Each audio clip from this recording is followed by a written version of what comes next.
कृष्णात् परं किमपि तत्त्वमहं न जाने। ध्यानाभ्यासवशीकृतेन मनसा तन्निर्गुणं निष्क्रियम् ज्योति किञ्चन योगिनो यदि परं पश्यन्ति पश्यन्तु ते। अस्माकं तु तदेव लोचन चमत्काराय भूयाचिरम् कालिन्दी पुलेषु यत्किमपि तन्नीलं महोधावति। भगवान बड़े दयालु हैं और हम यदि अपने को भगवान का मान लेते हैं तो भगवान हमारे हो जाते हैं। ये बात कल अपने हुई थी।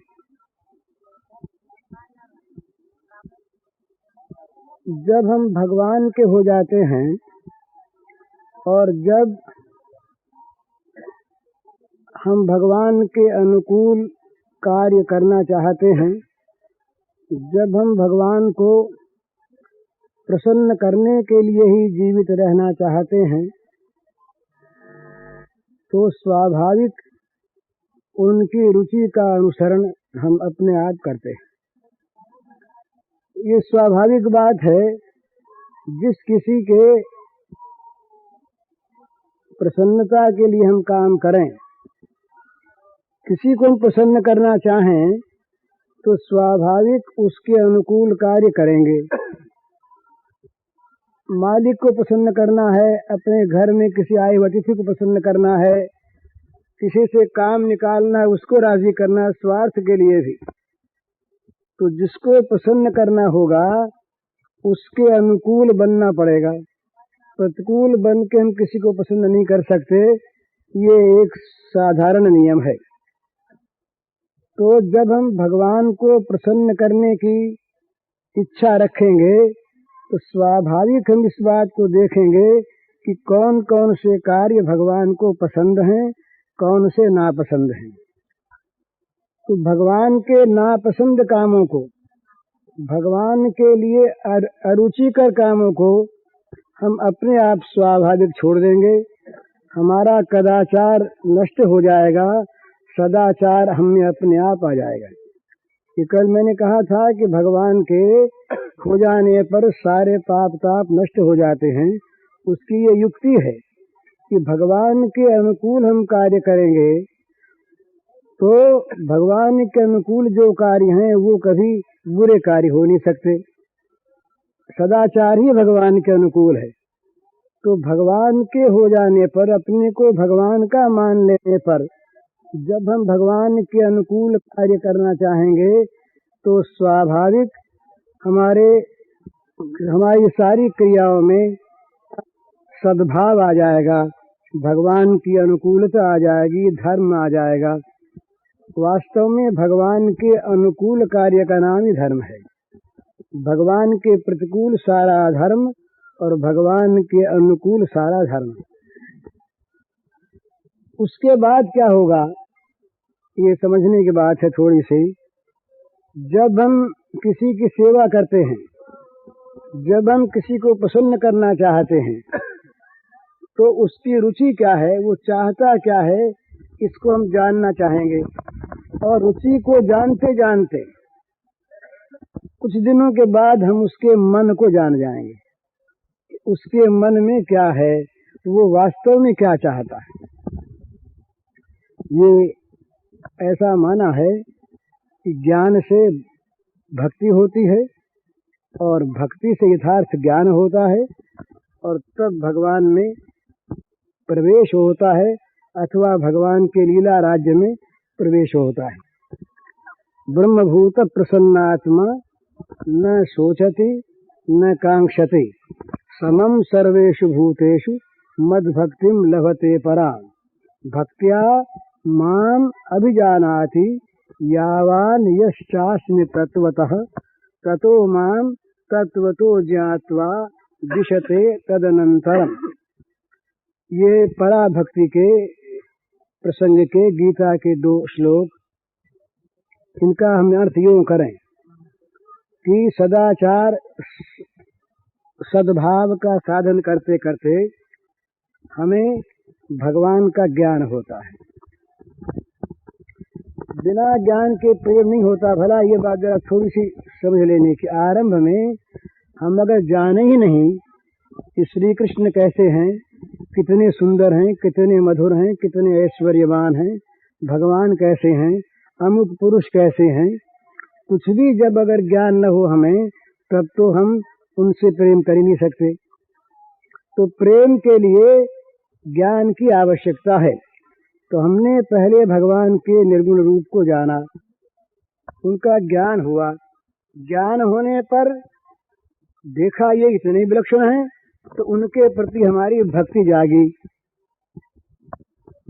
समम सर्वेषु भूतेषु मद भक्तिम लभते पराम। भगवान ने कहा मद भक्तिम। इस प्रकार का होने के बाद उसको मेरी भक्ति की प्राप्ति होती है, मेरी पराभक्ति की। और मेरी भक्ति की प्राप्ति होने पर क्या होता है? भक्त्या माम अभिजानाति यावान यश्चास्मि तत्वतः। बहुत समझने का ये प्रसंग है। जब हम किसी के साथ उसको प्रेम करते हैं, प्रेम करने पर उसका हृदय खुलता है।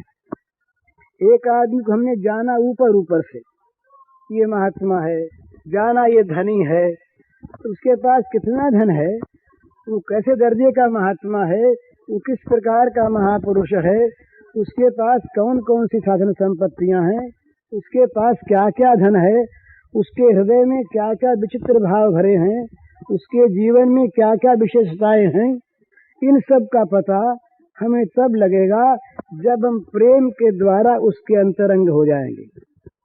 वो समझ लेगा कि ये मेरा है। जब यूं समझेगा तो वो अपना हृदय खोल देगा। तब वो हमारे सामने अपने हृदय की बात, गुप्त बात, रहस्य की बात कह देगा। आप लोगों ने गीता में इस बात को पढ़ा है अच्छी तरह से। अर्जुन भगवान का हो गया, अर्जुन से बहुत बातें भगवान ने कही। अंत में कहा सर्वधर्मान अंत में भगवान ने ये कहा, जरा उसकी परीक्षा लेने के लिए कि भाई इति ते ज्ञानमाख्यातम गुह्यात् गुह्यतरम मया। मेरे द्वारा गुह्य से गुह्यतर ज्ञान तुमसे कहा गया, अब इसको सोच समझ कर इच्छा हो तो करो। विमृशि तदशेषेण यथेच्छा कुरु। भाई तुम्हारे मन में आवे सो करो। अर्जुन की आंखों में आंसू आ गए। अर्जुन ने सोचा ये भगवान तीसरी बात कहाँ से कहने लगे, तुम्हारी इच्छा हो सो करो। ये तो पराये को कहना पड़ता है, जो पराया होता है उसे। अर्जुन का हृदय विगलित हो गया, उनके आंखों में आंसू आ गए। तो भगवान ने हाथ पकड़ लिया, गले में हाथ डाल लिया, कहा भैया ऐसा नहीं। सर्वगुह्यतमं भूय शृणु मे परमं वच इष्टोऽसि मे दृढमिति ततो वक्ष्यामि ते हितम्। तुम मेरे प्यारे हो, इसलिए जो बात सब प्रकार की छिपी हुई में से छिपी हुई है। एक होता है गुह्य, एक गुह्यतर, एक गुह्यतम और एक सर्वगुह्यतम। जो छिपी हुई बात उसे कहते हैं गुह्य, जो छिपी हुई उसको गुह्यतर, और छिपी हुई वो गुह्यतम, और जो उससे भी छिपी हुई वो सर्वगुह्यतम। जो बात किसी को कहने की नहीं, भगवान ने कहा कि वो बात अर्जुन मैं तुमसे कहता हूँ। तो बात क्या कही उन्होंने कि तुम ये क्यों भटकते हो भैया, इतना ज्ञानवान सुनने की आवश्यकता क्या है। मन मना भव मद भक्तो मदिया जी माम नमस्कुरु। अरे सब कुछ तो मैं ही हूँ, तुम मेरे में मन लगाओ, मेरे भक्त बनो, मेरी पूजा करो, मुझे नमस्कार करो। कोई भला आदमी व्याख्यान देने बैठे और ये कह दे तुम मेरी पूजा करो भाई, मेरे भक्त बनो, तो लोग क्या कहेंगे। ये बात कहने में नहीं आती। अगर सच्ची बात ये या तो ये बात छल करने वाले दांभिक लोग कहते हैं, ठगने वाले, और या बेशर्म लोग कहते हैं, या अंतरंग अपने भक्त के सामने भगवान कहते हैं। तो भगवान ने अंतरंगता में अर्जुन से कहा कि बस भैया सर्वधर्मान परित्यज्य, माम एकम शरणम बजे, आ जाओ मेरे शरण में, सब धर्मों को छोड़ दो। तो ये गुह्यतम बात भगवान ने अर्जुन से कही। तो गुह्यतम बात कब कही जाती है? आपसे हमारी बाहरी जान पहचान है, बहुत मिलते जुलते हैं, लेन देन भी है, व्यवहार भी है, पर हृदय की बात आप नहीं बताते। जब आपसे प्रेम होगा, जब आप ये समझेंगे कि ये मेरा, मैं इसका, अंतरंगता आवेगी, तब पर्दा हटेगा। उसके बाद आप अपने अंदर की बात, अपने हृदय की बात हमसे बताएंगे, भैया हम ऐसे हैं। तो भक्त्या माम अभिजानाति यावान यश्चास्मि तत्वतः, भक्ति से, भक्ति के द्वारा मैं कैसा क्या हूँ इसको वो जानता है। तो जानने के बाद क्या होता है? विषय तदनंतरम, जानते ही मेरी लीला में उसका प्रवेश हो गया, लीला राज्य में उसका प्रवेश हो गया, मुझ में प्रवेश हो गया। तो कहने का मतलब ये कि पहले थोड़ी जानकारी होती है, जानकारी के बाद प्रेम होता है, प्रेम से असली जानकारी होती है, असली जानकारी के बाद प्रवेश हो जाता है लीला में। तो जब हम भगवान के अनुकूल कार्य करेंगे, ध्यान देकर सुनिएगा, जब हम भगवान के हो जाएंगे तो स्वाभाविक भगवान के अनुकूल काम करेंगे। ये बात ध्यान में रखने की है कि हम किसी के हो भी जाएं और उसके प्रतिकूल काम करें, ये दो बात नहीं हो सकती। हम अगर किसी के हो गए तो उसके अनुकूल बन गए, हमारा प्रत्येक कार्य उसके अनुकूल होगा। और अनुकूल वो कौन सा कार्य है? जिसमें उसकी रुचि है, जो वो चाहता है। तो हम भगवान की रुचि देखते रहेंगे वो क्या चाहते हैं, इसलिए सदाचार अपने आप आ जाएगा। इसके बाद रुचि देखते देखते उनका मन हमारे सामने प्रकट हो जाएगा, वो अपने आप को खोल देंगे, वो अपने रहस्य को बता देंगे, वो अपनी छिपी चीज को दिखा देंगे, वो अपना पर्दा खोल देंगे। तो उस समय उनका जो असली रूप है वो हम देखेंगे। इसीलिए ये आदि पुराण का वचन है एक, अर्जुन से वहीं भगवान अर्जुन से कहते हैं, वो कहते हैं मन महात्म्यम मत सपर्याम मत श्रद्धाम मन मनोगतम जानन्ति गोपिका पार्थ नान्ये जानन्ति तत्वतः। यही तत्वतः, यावान यश्चास्मि तत्वतः, यहाँ भी शब्द है तत्वतः और वहाँ भी शब्द है तत्वतः। भगवान में क्या विशेषता है, भगवान की क्या महिमा है, भगवान की पूजा कैसे करनी चाहिए, भगवान में कैसी श्रद्धा होनी चाहिए और भगवान क्या चाहते हैं, इन बातों को हम शास्त्र के द्वारा ऊपर ऊपर के बात सब जानते हैं, सब लोग जान लेते हैं। कोई एक महाराजा हो, कोई एक महापुरुष हो, ऊपर की जो पूजा का विधान है सब जानते हैं, पर भाई उस महापुरुष को अमुक चीज खाने की खास शौक है, वो बताता नहीं, क्योंकि वो जनरल बात तो है नहीं। वहाँ तो पब्लिक में जो भोग रखा जाता है वो रख दिया गया ठीक ठिकाने से नियमानुसार। तो जो अंतरंग होगा उससे वो कह देगा कि भाई हमें इस चीज की शौक है, भला कि तुम हमें गुपचुप ला दिया करो, हम खा लिया करेंगे। ऐसा होता है, केवल खाने की बात है नहीं, हमारे मन में कई तरह की बातें होती हैं। वो सब बातें हम जनरली पब्लिक के सामने नहीं कह सकते, सबके सामने वही बातें कहते हैं जो सबके सामने कहने की होती हैं। पर अपने मन की बात, अंतरंग बात हम वहां कहते हैं जहां हमें संकोच नहीं होता। तो संकोच नहीं होता वहां कहते हैं, तो इसलिए सिद्ध है कि जिसके सामने हमारा संकोच निकल गया, जो अंतरंग हो गया, उससे कहते हैं। तो भगवान की क्या महिमा है, मन महात्म्यम, भगवान की सेवा कैसे होनी चाहिए, मत सपर्या मत श्रद्धा, भगवान में श्रद्धा कैसे करनी चाहिए, और मन मनोगतम, भगवान के मन में क्या है, इन सारी चीज, चारों चीजों को शास्त्र से हम लोग जानते हैं।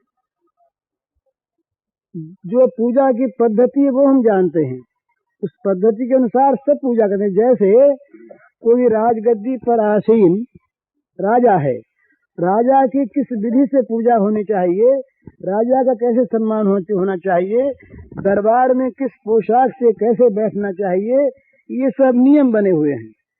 उन नियमों के अनुसार सब करते हैं और सबको करना चाहिए। परंतु उस महाराजा के मन में कोई बात और भी है, अपनी निज की व्यक्तिगत, जो नियमों में नहीं है पर जो उसके लिए प्रीतिकर है।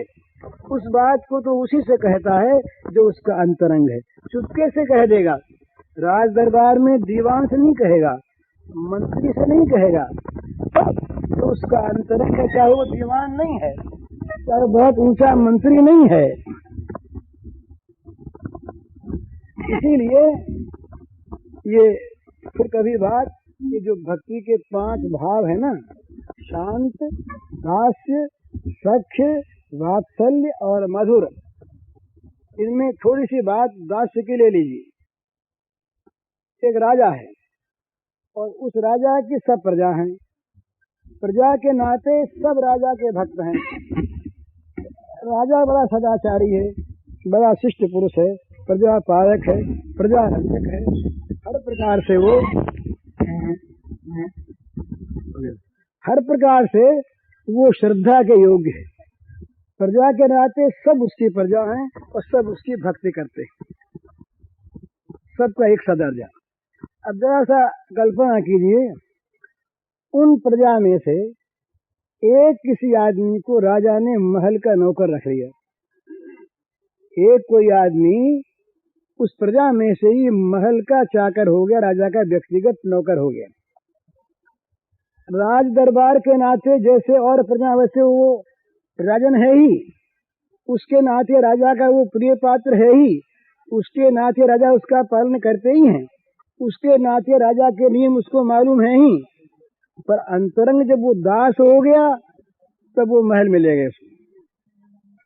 दरबार का बैठना और महल का बैठना और, वो कपड़े भी उतारते हैं, कहते भैया जरा हाथ धुलाओ, तो दरबार में यूं नहीं कहते। नौकर से बार बार अपने मन की बात कहते हैं, दास से आज्ञा करते हैं अमुक काम करो। तो वो जो प्रजाजन था दास हो गया तो कुछ और समीप आ गया ना, समीप आ गया, तो उसके सामने वो बात भी राजा कह देते हैं जो उनकी व्यक्तिगत अपनी चाह की होती है, जो दरबार में बैठ के नहीं कह सकते। स्वाभाविक बात है। तो इसलिए वो और अंतरंग में आया तो मन की बात मालूम हुई। तो भगवान ने कहा, जब मेरे में पराभक्ति होती है, उस भक्ति के द्वारा मैं कैसा हूँ, क्या हूँ, ये सब जानते हैं। तो आदि पुराण में भगवान ने कहा कि मेरी महिमा क्या है। साधारण महिमा एक, मेरी पूजा कैसे होती है, मेरी श्रद्धा कैसे की जाती है मुझ में, और मेरे मन में क्या है, ये जनरली सब बात जानते हैं, सबको जानी हुई बात है। तो तत्व से नहीं जानते। तत्व से तो वो जानता है जिसका मेरे मन में प्रवेश है, जो मेरे मन को जान गया है, जो मेरे अंतरंग स्वभाव से परिचित है, जो मेरी वास्तविक महिमा से परिचित है। वो तब कहा वहां पर कि मेरी महिमा को, मेरी पूजा को, मेरी श्रद्धा को और मेरे मन की बात को जानती हैं केवल गोपियां, तत्व से और कोई नहीं जानता। मन महात्म्यम मत सपर्याम मत श्रद्धाम मन मनोगतम जानन्ति गोपिका पार्थ नान्ये जानन्ति तत्वतः। क्यों गोपियां जानती हैं? अंतरंगता में आने पर, अत्यंत अंतरंगता में आने पर जब दिल में ये आ जाता है कि ये मेरा है, मैं इसका हूँ, कहीं धोखे की संभावना नहीं, कहीं किसी प्रकार परायेपन की संभावना नहीं, कहीं किसी प्रकार कुछ लेने देने का व्यवहार नहीं, बिल्कुल अपनापन, अपने के सामने अपना हृदय खुलता है। तो जब हम भगवान के अपने हो जाएंगे तब क्या होगा, हमारे सामने भगवान का हृदय खुल जाएगा। उस समय हम जान सकेंगे, भगवान की आज्ञा की आवश्यकता नहीं होगी। उस समय हम जान सकेंगे कि भगवान क्या चाहते हैं। उस समय हमें पता लगेगा कि इस समय इनके मन में क्या है। रुचि तो जानी जाती है बार बार देखने पर। रुचि से भी आगे की चीज है मनोगत भाव। रुचि हमारी एक है, पर इस समय हमारे मन में दूसरी चीज है। तो हमारा मन कब किस प्रकार का है, इस बात को वो जानता है जिसका हमारे मन में प्रवेश है। जिसका हमारे मन में प्रवेश है वो जानेगा। तो ये कल्पना की बात नहीं है कि आप यहाँ घर में करके देख लिए। जिसके साथ आप अंतरंगता करेंगे और वो जान जाएगा सच्ची अंतरंगता है, तो उसके हृदय की बात आपको मालूम होने लगेगी। साइकोलॉजिकल इफेक्ट इस प्रकार का होगा, स्वाभाविक, कि वो उसकी बात आपके हृदय में आने लगेगी।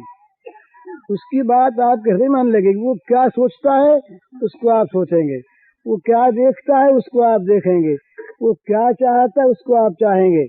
तो इस तरह से होने के बाद भगवान के मन की बात आपको मालूम होने लगेगी। पहले भगवान के अनुकूल बनिए, भगवान के बनिए, एक बात। भगवान के बनने के बाद क्या होगा, स्वाभाविक, भगवान के अनुकूल काम करिए। भगवान के अनुकूल काम कौन से होंगे? जो भगवान के को रुचिकर हैं। रुचि को जानिए। तो रुचि जानने के बाद क्या होगा कि भगवान की रुचि अपने आप हमारे मन में प्रतिफलित होने लगेगी। इसके बाद क्या होगा? रुचि नहीं, तो भगवान का मन हमारे सामने प्रकट हो जाएगा। मन में जो भगवान के एक आवरण रहता है, उनके नहीं रहता, वो रहता हमारे मन में। वो आवरण भंग हो जाएगा।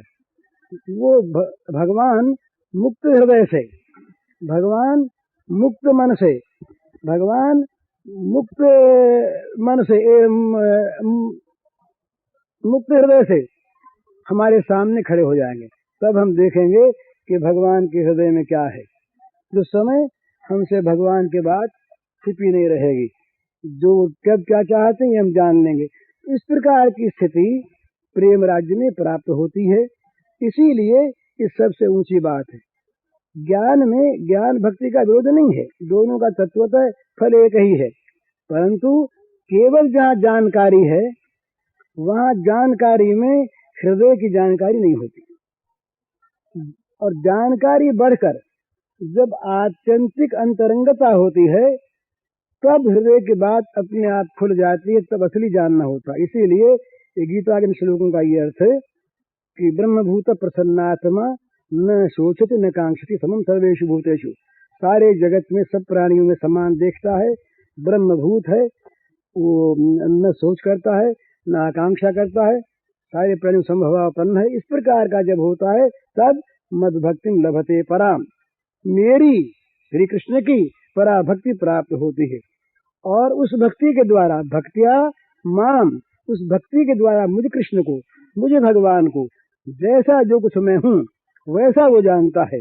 यावान यश्चास्मि, जैसा मैं हूँ वैसा ही तत्व से जानता है। तो जानने के बाद विशद तदनंतरम मुझ में उसका प्रवेश हो जाता है। दोनों घुल मिलकर एक हो जाते हैं। लीला राज्य में उसका अधिकार हो जाता है। लीला राज्य में वो जा पहुंचता है, भगवान के साथ मिल जाता है। तो ये भगवान के मन की बात जानने के लिए क्या होना चाहिए? हमें भगवान के अनुकूल बनना चाहिए। कल बात हुई थी हम भगवान के हो जाएं। उसके बाद की बात यह है कि हम भगवान के अनुकूल आचरण करें, तो रही सही जो कमी होगी होने में, वो अपने आप पूरी हो जाएगी। जो कमी होगी, और फिर तो क्या है कि महाराज, जब तक हम भगवान के नहीं होते ना, तभी तक सारे विघ्न हैं। हम भगवान के हो जाएं तो फिर तो भगवान अपने आप रक्षा करते हैं। त्वयाभिगुप्ता विचरन्ति निर्भया है विनायका नीकप मूर्धसोपभ। वो ब्रह्मा जी कहते हैं स्तुति, गर्भ स्तुति में, कि महाराज आपके द्वारा जो संरक्षित हैं वो निर्भय विचरते हैं। और निर्भय विचर के क्या करते हैं, कैसे विचरते हैं? कि जो विघ्नों के सरदार हैं, विघ्नों के सरदार के सिर पर पैर रख के वो आगे बढ़ते हैं। विघ्नों के सरदार के सिर पर पैर रख के। विघ्नों से डरने की बात नहीं है, त्वयाधिमुक्ता, तो आपके द्वारा संरक्षित है ना, इसलिए विघ्न उनका उसे बिगाड़ नहीं सकते। जहाँ विघ्न देखते हैं तो सामने आता है तो विघ्न के सिर पर पैर रख देते। तो विघ्नों के सरदार आगे बढ़े, हम आगे सबसे बड़े, तो आओ तुम सामने, तो वह सामने आते उसके सिर पर पैर रख देते हैं, दब जाता है विघ्न का सरदार, और वो आगे बढ़ जाते हैं निर्भय। तो भगवान के होने पर साधना सहज होती है। भला साधना में वहीं तक विघ्न है जब तक साधना में हम अपने पुरुषार्थ का, अपने साधन का अभिमान करते हैं। हम कर लेंगे, अपने पुरुषार्थ के द्वारा हम कर लेंगे, हमारे समान है कौन। जब ये गर्व मन में आता है तो साधन की जो महत्ता है वो नष्ट हो जाती है, उसके स्थान पर अभिमान बैठ जाता है और भगवान को अभिमान सुहाता नहीं। एक बार की बात है, द्वारिका की बात है। द्वारिका में भगवान श्री कृष्ण महल में आसीन थे। इसमें ये नहीं मानना चाहिए ऐसे ऐसे दृष्टांतों में कि कृष्ण की, इसमें कृष्ण का नीचापन और राम का ऊंचापन, राम का ऊंचापन कृष्ण का नीचापन, ये नहीं मानना चाहिए। ये केवल भगवान की दिव्य लीलाएं हैं जीवों के कल्याण के लिए। श्री कृष्ण भगवान द्वारिका में बैठे, सत्यभामा जी कहने लगी बात ही बात में, बोले सीता की बड़ी तारीफ आप लोग किया करते हैं। सीता तो हल के द्वारा पैदा हुई जमीन में, भला उसमें कौन सा सौंदर्य होगा, उसमें कौन सी अच्छी बात होगी, कुछ नहीं। भगवान मुस्कुराते रहे। इतने में वो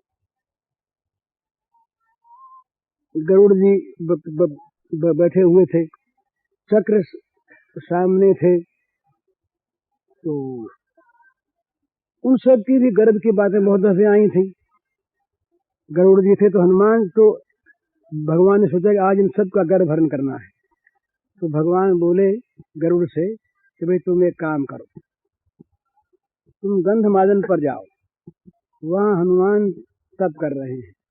हनुमान से जाकर के कहो कि भगवान राघवेंद्र और भगवती सीता ये दोनों विराजमान हैं और तुमको बुला रहे हैं। कहीं कृष्ण का नाम ले लिया, रुक्मिणी का नाम ले लिएगा तो हनुमान आएंगे नहीं, उनको रुक्मिणी कृष्ण से कोई मतलब नहीं। ये कहना कि भगवान राघवेंद्र और भगवती सीता जगत जननी ये बैठे हुए हैं, तुम जल्दी चलो, तुम्हें जल्दी बुला रहे हैं, साथ लेके आना भला बहुत जल्दी। उनका महाराज अभी लेके आता हूँ, है कौन सी बात।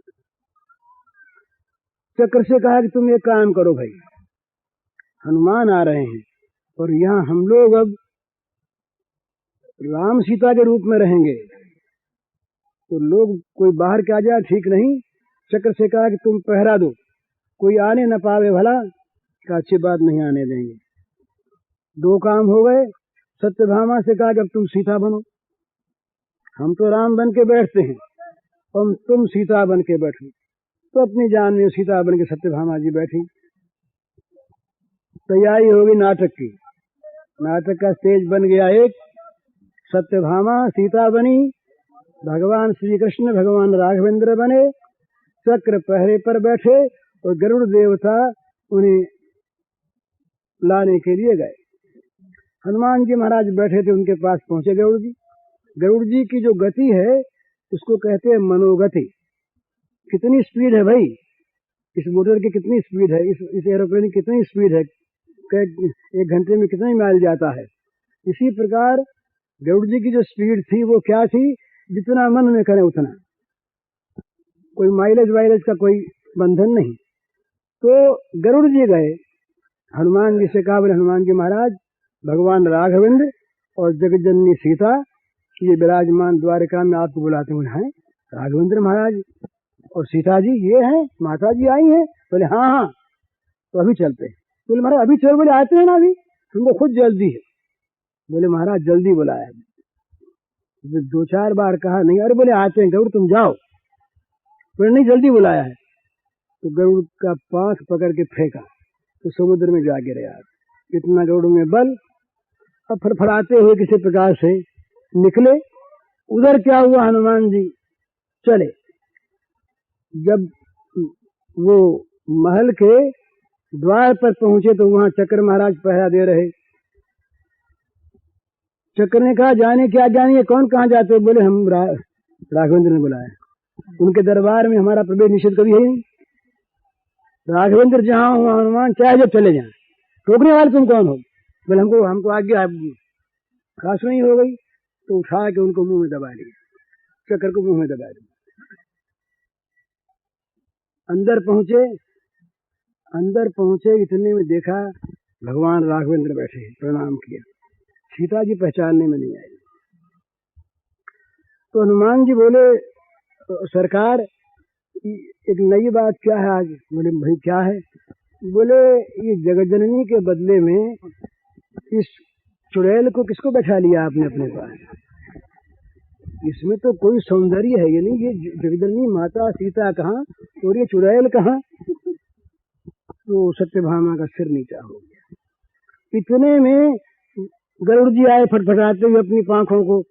देखा हनुमान जी बैठे हैं। बोले, तुम पहले आ गए? तो तुमसे कहा था ना आ रहे हैं। बोले, इतनी जल्दी और इतनी जल्दी? अब गरुड़ जी की जो गति का अभिमान था नष्ट हो गया। भगवान बोले, अरे हनुमान, तुम आए कैसे भाई? पहरेदार ने रोका नहीं। बोले, महाराज राघवेंद्र के दरबार में आके तो हनुमान को रोक सकता है? तो क्या हुआ? बोले, ये मुंह में बैठा है, हनुमान के मुंह में। तो तीनों के गर्भ का क्षालन कर दिया भगवान ने। सत्यभामा ने कहा, महाराज अब अपने रूप में आओ। सत्यभामा अपने रूप, हनुमान जी तो बस प्रणाम करके अपना चल दिए। सत्यभामा से कहा, भाई तुम सीता की निंदा किया करती थी। बोले, महाराज आज मालूम हो गया। चक्र से कहा कि तुम्हें अपने बल का बड़ा अभिमान था। ये महाराज था तो सही, पर आज सारा गर्भ चूर्ण हो गया। गरुड़ से कहा कि तुम्हें अपनी चाल की अपने मन में बड़ी स्मृति थी कि मेरे समान चलने वाला कोई नहीं, गल गया गर्भ। तो भगवान गर्वापहारी उनका एक नाम है। तो जब साधक अपने साधन पर गर्व करता है, जब साधक ये कहता है कि मैं अपने साधन से प्राप्त कर लूंगा, तो चाहे साधन उसको ऊंचा उठा दे, एक बार ऊपर ले जाए, ऐसे गिरता है, ऐसे गिरता है। जे ज्ञान मान विमत तब भवहरनि भगति न यादरी, ते पाय सुर दुर्लभ पदादपि परत हम देखत हरि। विश्वास करी सब आस परिहरि, दास तब जे होई रहे। जपि नाम तब बिनु श्रम तरहि भव, नाथ सो समराने। वेद कहते हैं कि हे नाथ, ज्ञानवान नहीं, जो ज्ञान का अभिमान करते हैं, ये ज्ञान मान विमत, जो ज्ञान के अभिमान में मत वाले होने, ज्ञानवान तो हुआ नहीं, ज्ञान के अभिमान, हम ऐसे जो ज्ञान के अभिमान में मत वाले हैं, संभव है कि वो अपने तप के द्वारा सुर दुर्लभ पदादपि, देवताओं को दुर्लभ पद को भी प्राप्त कर लें, परंतु परत हम देखत हरि, हम देखते हैं महाराज कि वो गिर जाते हैं। पर जो जपिना मतलब सब आस परिहरि, विश्वास करी सब आस परिहरि, आपकी कृपा पर विश्वास करे, सारी आशाओं को छोड़ दे और तुम्हारा दास हो जाए, वो केवल नाम लेकर के तर जाता है, सहज में तर जाता है। इसलिए ये भगवान के हम जब हो जाएंगे तो क्या होगा, भगवान की रक्षा हमें प्राप्त हो जाएगी, भगवान अपनी रक्षा में हमको ले लेंगे, जहाँ कहीं भी त्रुटि होगी उसे भगवान दूर कर देंगे। अरे भाई कोई था, अब कहीं राज्यों में राज्य का नौकर हो गया, सरकार में नौकर हो गया, अदना साधना कोई आदमी अगर सरकार का अफसर हो जाए तो फिर क्या है, तो अदना नहीं रहा वो, अब तो सरकार उसके साथ है। गरीब से गरीब घर की लड़की अगर राजा की रानी हो जाए तो गरीब घर की नहीं रहती, हो चाहे गरीब घर की, वो तो राजा रानी है। इसी प्रकार हम जब भगवान के हो जाते हैं तो भगवान की रक्षा में आ जाते हैं। दूसरे अध्याय में एक ही जगह भगवान ने कहा मत परः तानि सर्वाणि संयम्य युक्त आसीत मत परः। एक बार इंद्रियों को रोक करके और मेरे होके बैठ जाओ, फिर अपने आप मैं रक्षा करूंगा। मत परः, भगवान के परायण हो जाओ। तो भगवान के परायण हो जाने पर, भगवान पर निर्भर करने पर, अपने आप को भगवान का दास बना देने पर क्या होता है कि सब तरह से फिर भगवान उसकी रक्षा करते हैं। उसको परवाह नहीं होती फिर संसार के वस्तुओं की, चाहता भी नहीं। भगवान देते हैं तो कोई ले लेता है और कोई महाराज उसको भी स्वीकार कर देता है। बड़े विकट लोग जो होते हैं भक्त प्रेमी, एक दो आपकी सुनी हुई बात होगी। ये दक्षिण में दो भक्त हुए स्त्री पुरुष, एक का नाम रांका, एक का नाम बांका। रांका नाम था पति का और बांका नाम था पत्नी का। अत्यंत दरिद्र, भगवान के परम भक्त, परम भक्त, भगवान का बड़ा आश्रय। अब ये यहाँ पर हम लोग कई जगह भूल कर जाते हैं। जब हम ये मानते हैं कि धन से, पद से, अधिकार से, संसार की वस्तुओं से, संसार के सुखों से भगवान के कृपा का नाप तोल होता है, उस समय हम भूल जाते हैं। पता नहीं भगवान की कृपा कब किस रूप में आवे। ये इसी रूप में आवे सो बात नहीं है, इनके विनाश के रूप में भी आती है। तो जब भगवान की कृपा का कोई अवलंबन करता है तब वो सब जगह भगवान की कृपा देखता है, वस्तु ही देखता। वस्तु की प्राप्ति में कृपा हो सकती है और वस्तु के विनाश में भी कृपा हो सकती है, उससे बढ़कर। तो वस्तु का कोई महत्व नहीं है। तो जो गरीब हैं, जिनके पास पैसा नहीं, जिनके पास अधिकार नहीं, धन नहीं, मिल्कियत नहीं, कोई जिनकी पूजा नहीं करता, जानता नहीं, जो संसार से अनजान है, लोग जिनको तुच्छ मानते हैं, अलग अलग कहीं रहते हैं, कोई जानते मानते नहीं, वे भगवान के परम भक्त हो सकते हैं। कौन जानता है? तो रांका बांका ऐसे ही थे, कोई उन्हें जानता नहीं था। भगवान के परम भक्त लकड़ी रोज लाते, जंगल में जाते दोनों स्त्री पुरुष, और लकड़ी का बोझा उतना ही, संग्रह नहीं, परिग्रह नहीं, भोग की आसक्ति नहीं, अधिक लाकर जमा करने की प्रवृत्ति नहीं, लकड़ी का एक बोझा लाते, उस बोझे को बेचते, जितने पैसे मिलते उसमें से आधे पैसे तो दे देते। हमारे यहाँ तो शास्त्र तो कहता है दशांश, धन की कमाई का 10वां हिस्सा देना चाहिए। तो सरकारी ले लेती है 98, तो दे कहाँ से बेचारा।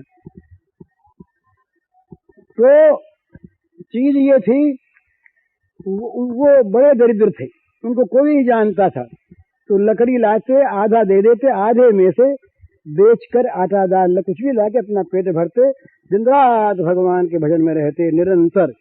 सबसे ऊंचे वो होते। भगवान ने कहा गीता में, योगी नाम अपि सर्वेशाम मदगति नान्तरात्मना श्रद्धावान भजते यो माम संयुक्त ममता है। यही भगवान ने कहा कि जो सारे योगियों में वो परम योगी हैं, वो श्रद्धावान, जो अंतरात्मा से मुझको भजते थे। तो नामदेव जी थे सिद्ध महात्मा। नामदेव जी ने उनके दारिद्र्य को देखा, पहनने को कपड़ा नहीं, खाने को पूरा अन्न नहीं, बैठने को जगह नहीं, सोने को झोंपड़ी नहीं, इतना दारिद्र्य। तो एक दिन भगवान से प्रार्थना की नामदेव ने कि महाराज इतनी दारिद्र्य इनमें, आपके महान भक्त, आपके प्रेमी, इनकी ये दशा आपसे देखी जाए कैसे। तो भगवान ने कहा इनकी इस दशा को देख के बड़ा प्रसन्न हूं मैं, इनके साथ साथ रहता हूं मैं, जहाँ बहुत वहां नहीं रहता। बोले महाराज रहते तो पर बेचारे भूखों मरते हैं, कुछ तो आप सोचिए। बोले भैया लेते नहीं है, इनको दूसरी चीज से प्रेम। बोले देखे तो देखो। तो अच्छा, बोले तुम देखना, कल सवेरे ये जब जाए लकड़ी काटने, उस समय तुम रास्ते में हम जगह खड़े हो जाना। बोले ठीक। जाने लगे, गए आगे। तो भगवान ने क्या किया अपनी माया से कि एक सोने के मोहरों की थैली भर के वहां पर डाल दी। पारदर्शी वो कपड़ा था, अंदर से दिखती थी, वो मोहरें दिखती थी बाहर, डाल दी। ये अपना मस्त भगवान का नाम गान करते हुए रांका जी चले जा रहे थे, कीर्तन करते हुए भगवान का। होश था नहीं, बाहरी उस थैली पर पैर पड़ा, पैर पड़ते छन आवाज हुई, देखा क्या है, देखा तो सोने की मोहरें, तो जल्दी जल्दी धूल लेके उस पर डालने लगे। इतने में बांका जी आ पहुंची। बांका जी ने कहा सरकार क्या कर रहे हैं, ये धूल क्यों डाल रहे हैं? तो नहीं ऐसे डालते हैं। बोले बताओ तो सही क्यों डालते हो? तो इसलिए डालते हैं कि सोने की मोहरें थी, कहीं तुम्हारा मन न चल जाए, इसे धूल से ढकते हैं। तो बांका बोली कि ये बड़े आश्चर्य के बाद धूल पर धूल डालने से कौन लाभ? ये धूल पर धूल डालने से कौन लाभ? रांका जी ने तो समझा मोहर तो है, धूल डालें। बांका समझती हैं कि ये तो धूल ही है, धूल पर धूल क्यों डाल रहे हैं आप? धूल बुद्धि बिल्कुल। इस पर भगवान तो आगे गए, फिर आगे गए तो भगवान ने क्या किया कि लकड़ी के बोझे बांधे रखे, सब बांध के रख दिए। तो उनके मन में आया कि तो कोई बांध गए हैं, तो उनकी चीज हम ले कैसे, दूसरे का हक ले कैसे, बांध जो गए दूसरे और है नहीं। तो लौट ही आए, लौट करके बांका जी तो कुछ बोली नहीं। रांका जी बोले कि भाई ये देखो, ये मोहरों के देखने का फल मिला कि आज भूखे रहेंगे, लकड़ी नहीं मिली आज तो खाएंगे।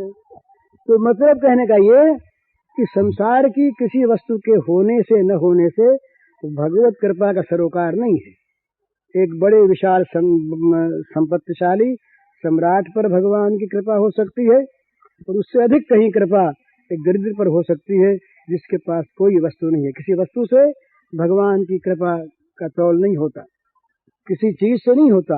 हृदय में भगवान के प्रति जिसके मन में महान महान कृतज्ञता भरी है, जो पल पल में भगवान के प्रति अपने को समर्पित करता रहता है, जो भगवान की राजी में राजी है, जिसको भगवान का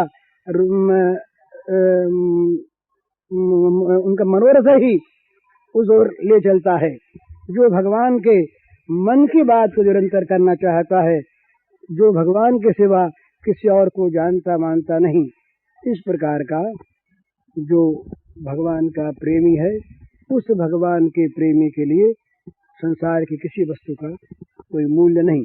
अगर वस्तु आती है तो समझता है भगवान की चीज सेवा के लिए मिली, ईमानदारी से सेवा करो, और जाती है तो समझता है कि भगवान की चीज भगवान ने अपने यहाँ ले ली, अब हमको अपनाना चाहते हैं, अपने पास रखना चाहते हैं। बड़े आनंद के पास दें तो आनंद और लें तो आनंद, हमें तो उनकी चाकरी में रहना है, चाकरी में रहना है। तो चाकरी में भगवान की कौन रहता है? चाकर का स्वभाव क्या है? आजकल की यूनियन की जगह दूसरी है, और आजकल के मालिक भी दूसरे, दोनों में ही अंतर आ गया है। नहीं तो दास क्या है, सेवक क्या है, चाकर कौन है? जो अपने आप को स्वामी की रुचि में समर्पित कर दे। और मालिक कौन? जो सेवक को अपना हृदय दे दे, जो सेवक को अपना हृदय दे दे वो तो स्वामी, और स्वामी की रुचि में अपने जीवन को समर्पित कर दे वो सेवक। ये स्वामी सेवक, ये दास्य भक्ति जो है ना, दास्य भक्ति इसी का नाम है। जहाँ पर हनुमान के लिए, हनुमान दास्य भक्ति के आचार्य माने जाते हैं, तो हनुमान की बात आप देखिए, हनुमान के कभी ये गर्व मन में आता ही नहीं कि अमुक काम मैंने किया, अमुक काम मैंने किया। हनुमान कभी मानता ही नहीं, वो तो मानता कि सारा का सारा काम भगवान राघवेंद्र की शक्ति से, इनकी प्रेरणा से, इनके बल से होता है। मैं कुछ करने लायक ही नहीं, बंदर शाखा आते शाखा पर जाई, यही तो मेरा काम, और मैं कर क्या सकता हूँ। जरा अभिमान नहीं आया।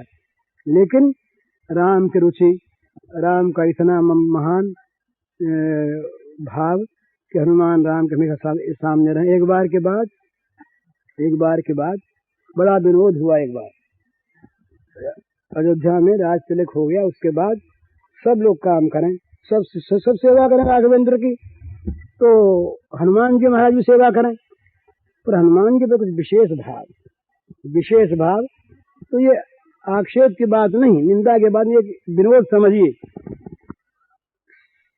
तीनों भाई सुग्रीव इत्यादि सब इकट्ठे हुए, बोले भाई ऐसा काम करो अपने को सेवा खूब मिले और हनुमान को जरा न मिले, कोई उपाय सोचो। तो उन्होंने सेवा की एक सूची बनाई, भगवान को कौन कौन सी सेवा अपेक्षित है इसकी एक लंबी लिस्ट बना ली, और किस समय कौन सेवा होगी वो समय लिख दिया, और उसके सामने हर एक सेवक का नाम लिख दिया, सेवा का नाम, सेवा के समय का नाम और सेवक कौन, सब नाम लिख करके फहरिस्त बना दी। हनुमान के लिए किसी जगह उसमें रही नहीं बाकी। ले जा करके डिप्यूटेशन गया उनका, ले जा करके भगवान राघवेंद्र के सामने लिस्ट रख दी और कहा कि महाराज ये रोज अस्त व्यस्तता होती, कभी कोई आवे कभी कोई आवे कभी कोई आवे, तो सरकार की सेवा में ठीक डिसिप्लिन नहीं रहती, बिगड़ जाती है व्यवस्था। तो हम लोग चाहते हैं कि व्यवस्था पूर्वक सेवा हो। तो सारी सेवा हमने लिख दी और सारा समय लिख दिया है, कोई सेवा इसमें से बची नहीं, बाकी सब पे नाम लिख दिए हैं। ये महाराज इसको देख स्वीकार कर ले।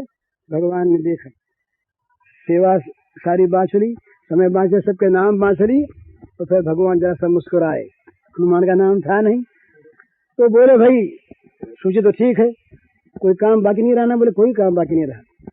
तो बोले हनुमान का नाम, बोले महाराज कोई सेवा बची नहीं तो कहाँ से नाम लावे, सेवा कोई बची तो उनका नाम तो लाते ही, पर सारे खाने भर गए, सब बचा नहीं। तो बोले तब ठीक, पास। भगवान ने हस्ताक्षर कर दिया, अप्रूव्ड हो गया, स्वीकार भगवान को। और हनुमान जी आए, बोले महाराज एक प्रार्थना है। कहो हनुमान। बोले महाराज एक सेवा बच गई और वो मेरे सुपुर्द हो। तो राघवेंद्र बोले महाराज, बोले भाई ठीक है, ये तो अभी कहती थी कि सेवा नहीं बची, जो बची हो तुम्हारे सुपुर्द। क्यों भाई ठीक है ना? सबने कहा हाँ हमारे ठीक है। उन्होंने सोचा कोई सेवा तो बची नहीं। बोले महाराज एक सेवा बची, आप कोई मामूली आदमी तो है नहीं, राजाधिराज हैं,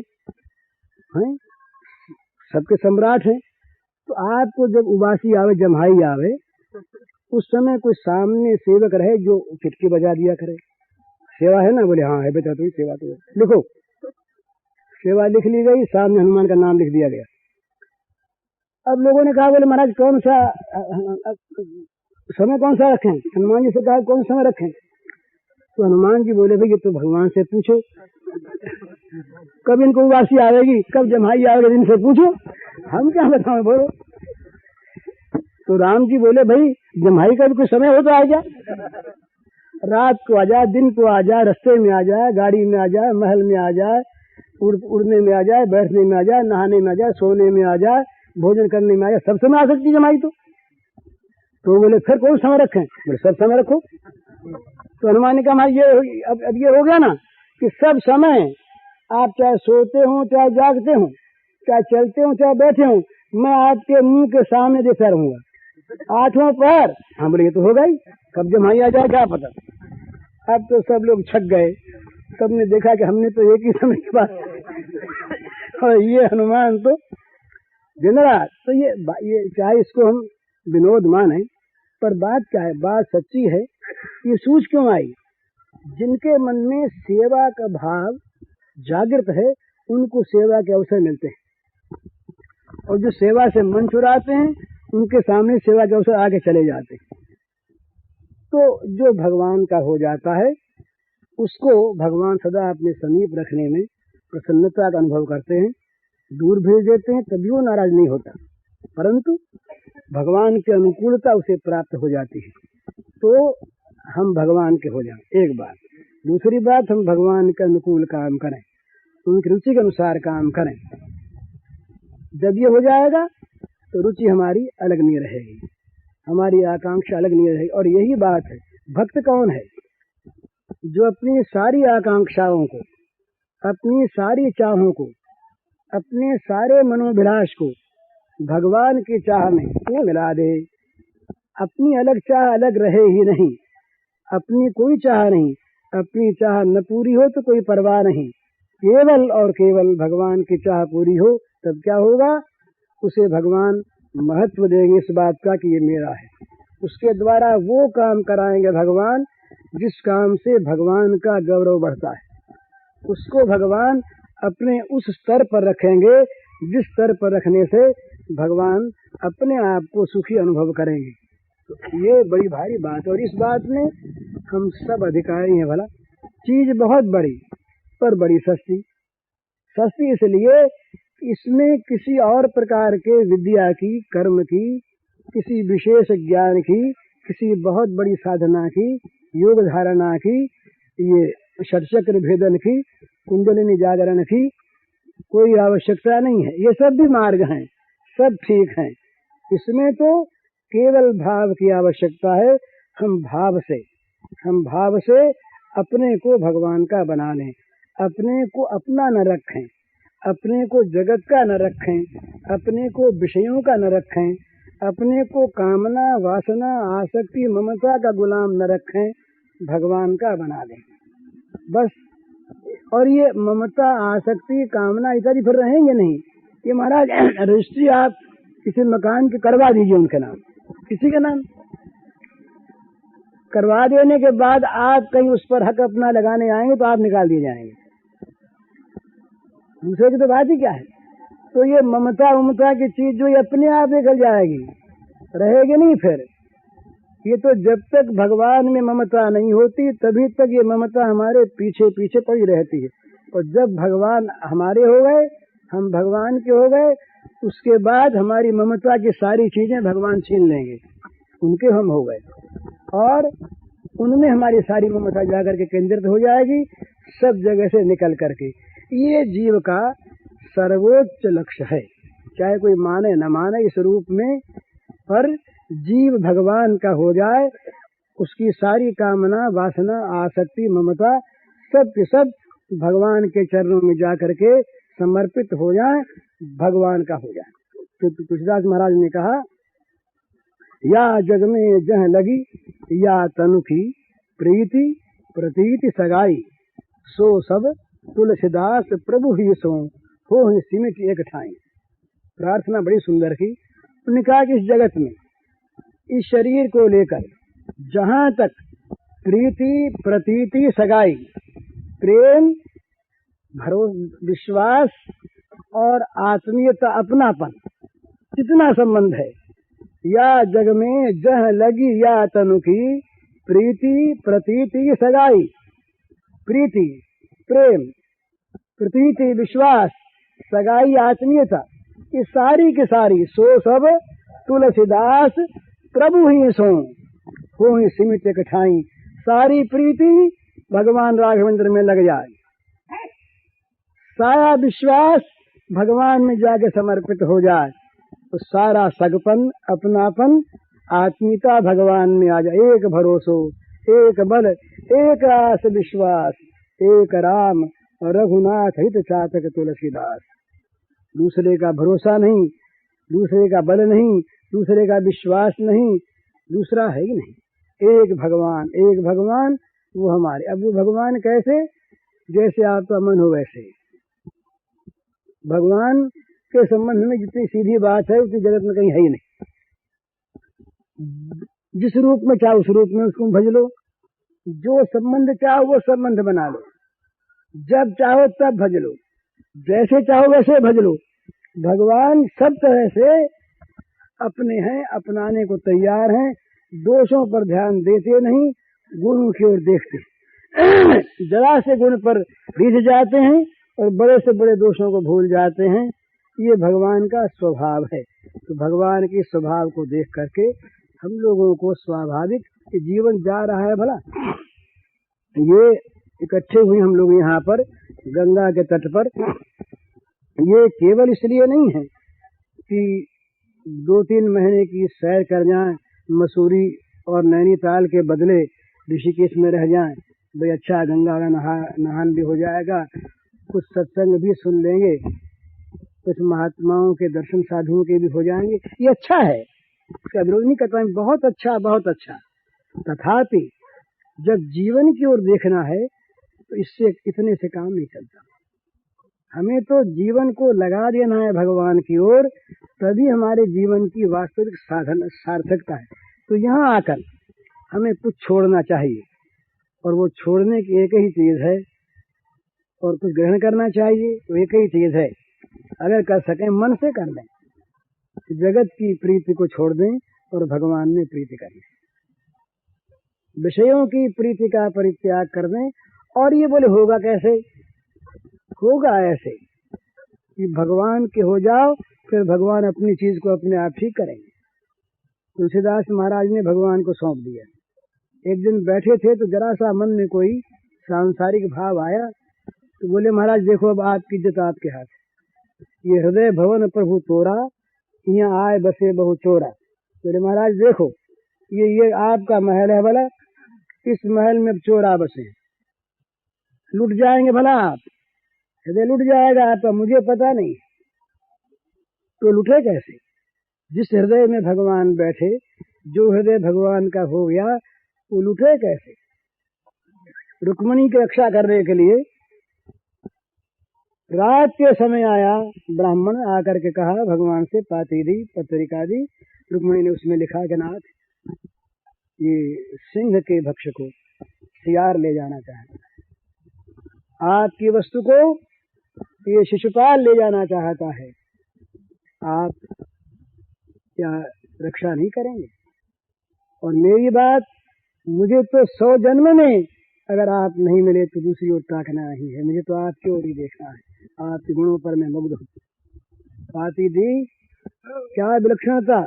भगवान ने सेना इकट्ठी नहीं की, भगवान ने दाऊ जी को खबर नहीं दी, कितनी बड़ी सेना लिए वहां पर चेदराज, जरासंधादि सब के सब उपस्थित, अनेकों अक्षौहिणी सेना वहां पर। श्री कृष्ण रुक्मिणी की पुकार सुनकर, अपनी रुक्मिणी की पुकार सुनकर उसकी रक्षा के लिए बस दारुक को बुलाया, सारथी को, रथ तैयार करो और चलो। रथ तैयार करके अकेले चल दिए, रात से चल दिए। सवेरे पहुंचना है कुंदनपुर, सवेरे पहुंच करके सवेरे की सवेरे रुक्मिणी को बचाना है। रुक्मिणी हमारी पीछे से दाऊ जी को जब लगा पता कि अकेले गए कृष्ण श्याम सुंदर, तब सारी सेना लेकर के बलदेव जी तो पीछे पहुंचे, अकेले चले गए वहां पर। क्यों? भक्त की पुकार थी, जो उनका अपना हो गया उसने कहा कि मैं आपका, जो उनका उसकी रक्षा का सारा भार, कोई भी पाप ताप, कोई भी दूसरा उसकी ओर देख नहीं सकता, ताक नहीं सकता, वो उनका हो गया। संसार के दोष, संसार के दुख, संसार के पाप उसकी ओर झांक नहीं सकते, क्योंकि वो उनका हो गया। तो हम भगवान के हो जाएं और कहीं होने में देर लगे तो अपने आप को जैसे चुंबक के सामने लोहा चला जाए, चुंबक खींच लेता है, इसी प्रकार अपने को लोहा बना दें, उस चुंबक के सामने ले जाएं। हे नाथ तुम्हारे, तुम अपने आप खींच लो, तुम अपने आप अपनी दया से, अपनी करुणा से, अपनी प्रीति से, अपने बिरद को देखकर हमारी ओर झांको और हमें ले लो, हम प्रस्तुत हैं। तो तुम्हारे चरणों में समर्पित होने के लिए हम आए हैं। और महाराज है क्या, जो कुछ होता है ना तो उनकी कृपा से होता है। बोला हमारे पास कौन सी कीमत है जिसको देकर हम भगवान को खरीद लेंगे? कौन सा साधन हमारे पास है? इंद्रियां हमारे वश में आज नहीं, मन हमारे वश में नहीं, हमारा जीवन नाना प्रकार के विघ्नों से परिपूर्ण, थोड़ा सा जीवन। हम किस बल पर, किस पुरुषार्थ पर, किस साधना की कीमत को लेकर हम भगवान से कहेंगे इस साधना के बदले में तुम खरीद लेंगे? क्या है हमारे पास? जो कुछ है वो केवल दैन्य है, गरीबी है, दीनता है, नालायकपना है। इस नालायकपने पर रीस जाए तो वो रीसते हैं। उनसे अगर हम कहें हम नालायक हैं, हम पतित हैं, आज हम अधम हैं, हमारे पास न पुरुषार्थ है, न धर्मनिष्ठोस्मि, न च आत्मवेदी, न भक्ति मां तुच्चरणारविंदे अकिंचन शरणम तत्पाद शरणम प्रपद। ये यामुनाचार्य ने कहा, न धर्मनिष्ठोस्मि, न मैं धर्मनिष्ठ हूँ, न मैं भक्त हूँ, न मैं ज्ञानी हूँ, महाराज कुछ नहीं, अधम हूँ, तुम बचाओ। और महाराज मेरी क्या, अभूतपूर्वम मम भाविकम्बा सर्वम सहेले सहजम में दुखम किंतु तदग्रे शरणागतानाम पराभवो नाथ न तेनु रूप। नाथ मेरे लिए कौन नई बात? मैंने तो कितने दुख आज तक सहे और सह लूंगा।